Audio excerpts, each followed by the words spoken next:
Congress has approved a short-term bill to keep the government funded through early March.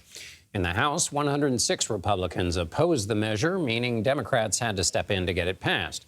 For Speaker Mike Johnson, moving ahead with another short-term spending bill was not on his 2024 wish list. Here's what he said last time Congress avoided a government shutdown in November.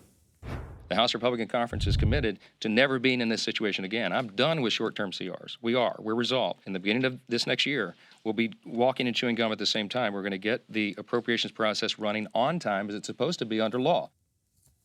And let's bring in CBS News congressional correspondent Nikole Killion.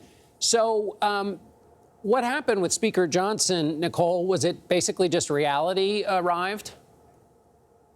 Yeah, pretty much. I mean, look, at the end of the day, there was still not going to be enough time to kind of get through these appropriations bills, you know, in terms of that first CR that passed back in November. Part of the rationale in doing that on the part of Speaker Johnson was to try to avoid having lawmakers here right around the holidays, you know, working up until the 11th hour to try to craft some kind of a last-minute spending deal. And so in buying some more time until early this year, the hope was that they could get the appropriations process done by then. But keep in mind, lawmakers were out over the holidays for about 3 weeks. They didn't make as much progress on the appropriations as they wanted to before the break, and that's kind of what necessitated this additional extension in order to avert a potential shutdown. The speaker insisting that he feels confident at this point that the chamber can get through the appropriations process. In fact, the House has passed more appropriations bills than the Senate,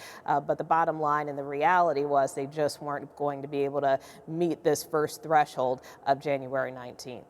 When Speaker Kevin McCarthy faced a lot of the same kinds of pressures, reality kicking in for him as well, he lost his job for working with Democrats. What's the mood for punishing, if there is any mood at all, on the part of the Republican conference for punishing Speaker Johnson for needing Democratic votes?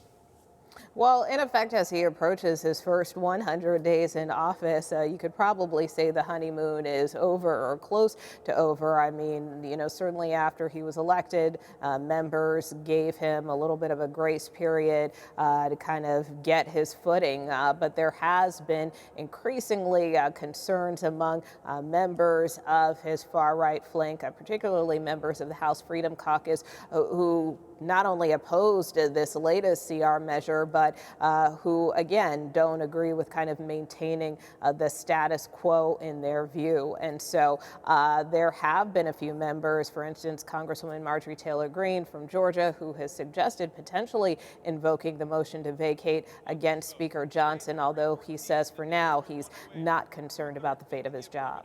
And finally, a policy question about the border security bill that's also got funding for Ukraine and Israel.